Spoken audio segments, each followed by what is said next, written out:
Enchanté. Vous m'applaudirez après, peut-être. Je ne suis pas le sportif de haut niveau, vous l'aurez remarqué.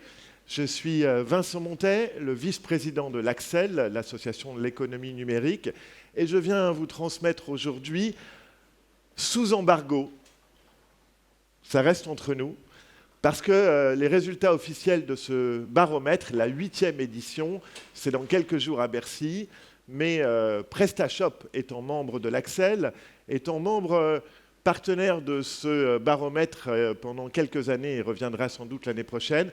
Et sur invitation de mon ami Eric, je suis très heureux de pouvoir vous transmettre en avant-première quelques chiffres clés, non pas, vous le verrez, sur les e-commerçants, mais sur les commerçants.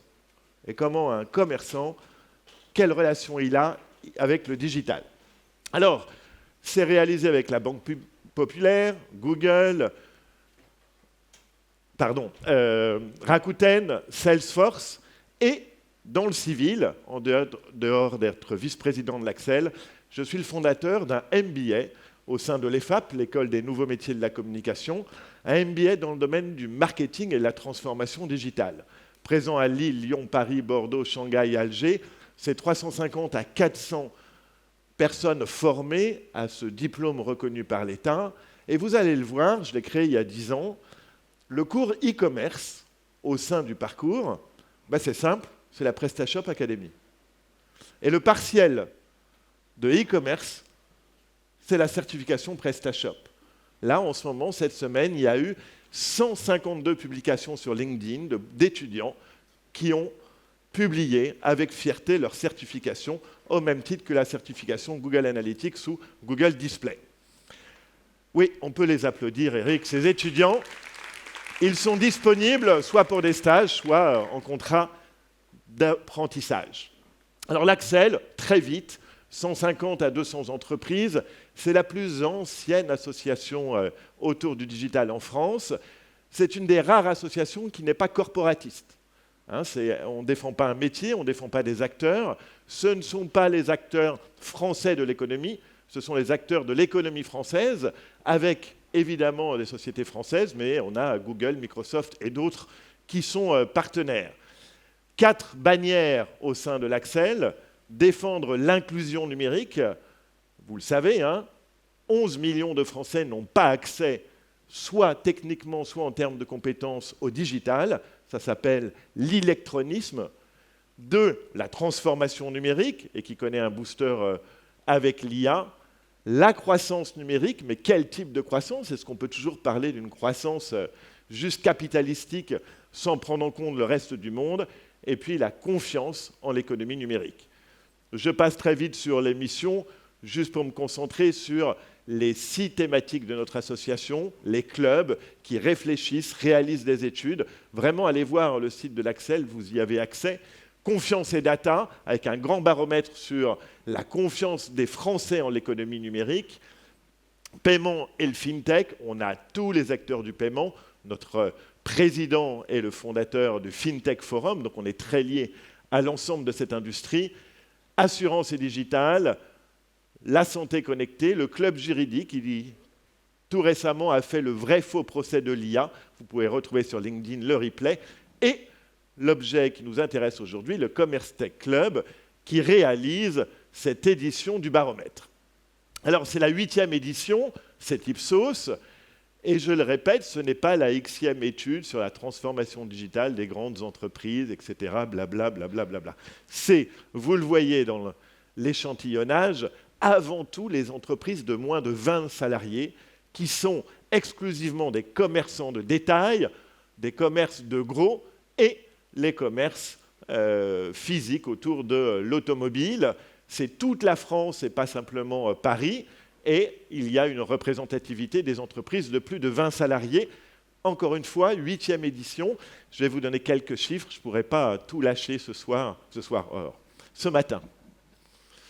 Tout va bien dans ma tête. Alors, première inside, les commerçants sont optimistes.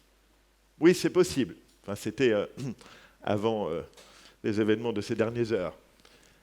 Et résilients face aux crises. Avec un chiffre clé, Est-ce qu'ils estiment qu'en 2024, leur chiffre d'affaires va être en croissance? 38%, moins 3 points, non. Mais vous le voyez, 48%, plus 6 points par rapport à l'an dernier, estiment que leur CA va être stable. Là aussi, ce n'est pas toutes les industries qui ont cet optimisme. Le CA en retrait, on est simplement à 13%, moins 3 points.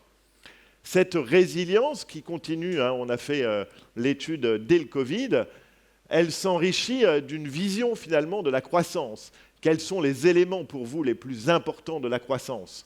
Ok, c'est des commerçants, la marge et le chiffre d'affaires sont à plus de 80%, mais cette année, à plus 7 points, c'est l'engagement envers la planète, l'impact environnemental qui apparaît à 57%. Je ne l'ai pas aujourd'hui, mais vous le découvrirez à partir du 19, il y a même un pourcentage important d'offres de seconde main qui est en train d'apparaître chez les petits commerçants. Si on s'attarde sur les entreprises de plus de 20 salariés, là, en troisième position, finalement, ce sont les talents et les compétences, parce que quand on grandit, il faut très vite, pour la croissance, travailler sur cette notion de talent et de compétences sur lesquelles on reviendra.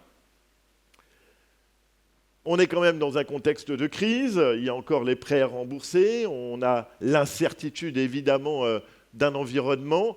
Est-ce que ça freine les investissements dans le digital? Non, ça y est, 64% de ces commerçants continuent à investir versus ceux qui vont rester stagnants. Alors, est-ce que le digital est un moteur de l'activité? Et le digital, c'est large, il y a les commerces, il y a les outils de visibilité, il y a les outils de relations clients. Ce n'est pas simplement autour de l'e-commerce. Eh bien, ils sont convaincus de ça parce que, ça y est, cette année, on bascule dans la majorité pour 53 des entreprises, 53%. Le digital est une opportunité de développement. Ça fait 8 ans qu'on était en dessous de 50%. Et quand on va sur les entreprises de plus de 20 salariés, on est à 72%. Ce n'est plus un passage obligé, ça y est, c'est le moteur de la croissance. Évidemment, un acteur comme PrestaShop va faire partie de cette croissance. Alors, il déploie des outils d'e-commerce, il déploie des outils de relations clients. Ils sont 84% à avoir une page dans les réseaux sociaux professionnels, et vous verrez même dans l'étude sans tout dévoiler que le pourcentage de ventes via les réseaux sociaux devient impressionnant, même pour les petits commerçants, c'est non négligeable. 78% ont leur site web vitrine, on pourrait déprimer, on est en 2022, il y a encore 20% des petits commerçants qui n'ont pas de représentation sur le web, et vous découvrirez les pourcentages. Mais ça reste entre nous, je vais le sortir, 13% du chiffre d'affaires est réalisé grâce au digital pour les petits commerçants. Ça peut sembler faible, mais c'est déjà énorme pour des gens qui ont des boutiques, encore une fois, en réel. Le cœur de ce qui m'intéresse du baromètre, c'est notamment quels sont les enjeux de recrutement et de compétences pour réaliser la transformation digitale. 34% des entreprises ont recruté quelqu'un pour accélérer la transformation digitale et à nouveau, plus de 55% pour les entreprises de 20 salariés. Sur quelles fonctions? Est-ce que c'est des développeurs? Est-ce que c'est des gens qui vont s'occuper du système d'information? Pas du tout. On est bien dans le business. Les deux premières fonctions de recrutement, c'est le marketing et la com, et c'est la vente et le commercial. Vous le voyez à plus 9 points, plus 7 points. Dès qu'on est à plus 3 points, c'est vraiment quelque chose de significatif dans un baromètre. Ils recrutent qui? Place à la jeunesse, mais je le vois ici dans la salle. C'est la jeunesse qui porte la croissance dans le digital. 77% des entreprises ont recruté un stagiaire, un alternant, un apprenti ou un jeune diplômé. Évidemment, sur les entreprises de plus de 20 salariés, c'est encore plus important.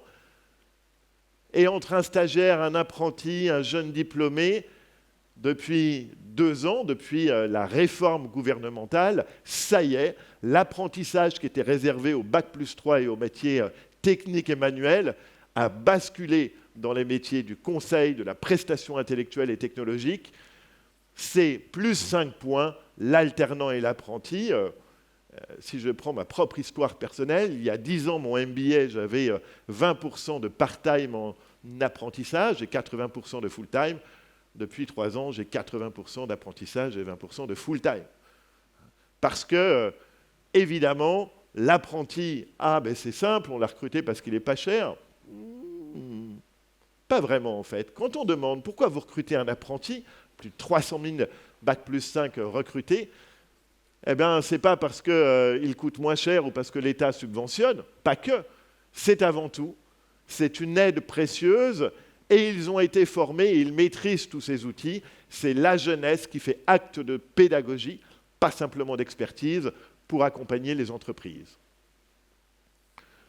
Des commerçants qui disposent majoritairement de compétences, certes ils recrutent, mais est-ce que vous êtes capable en interne de faire votre travail de transformation et d'e-commerce? 63% des entreprises déclarent disposer de compétences en interne. Là encore, une croissance de plus 8 points sur les entreprises de plus de 20 salariés. On sent vraiment cette année sur les plus de 20 une maturité dans tout ce qui est compétences et déploiement. Comment je développe des compétences? La seule clé, c'est la formation, c'est des journées comme aujourd'hui, c'est des séminaires, c'est des parcours plus longs, des part-time. 50% des entreprises investissent dans la formation. C'était même avant le choc de l'IA. Sans aucun doute que l'année prochaine, ça va doubler ou tripler. Des commerçants, quelques tendances. Tendance de l'IA, je ne peux pas vous la donner, mais comme toutes les études, même les petits commerçants, on est à 30% d'utilisation de l'IA, principalement pour du sourcing, retravailler le produit et gagner du temps. Mais on n'en est qu'au début, ce sera sans doute l'année prochaine qu'on aura plus d'informations. On a réalisé également une nouvelle question sur l'enjeu du RSE et également une nouvelle question, celle sur la cybersécurité. Là, la perception du risque des cybermenaces est importante. 53% des entreprises déclarent percevoir cet aspect-là. 76% pour les plus de 20 salariés, sans doute plus attaqués que les autres. Et on a la suite de l'étude qui déclare qu'à 50%, ils ont mis en place des mesures autour de la cybersécurité. Donc les 3 nouveautés cette année, l'IA, mais je crois que c'est le programme de la journée, cybersécurité, on aurait voulu le faire exprès et qu'on n'y serait pas arrivé, et enfin le RSE, au-delà d'une croissance simplement économique. Voilà ce que je voulais vous transmettre. N'hésitez pas à nous retrouver sur le site de l'Axel et sur mon profil LinkedIn. Merci encore de votre invitation et je vous dis bonne continuation. Merci.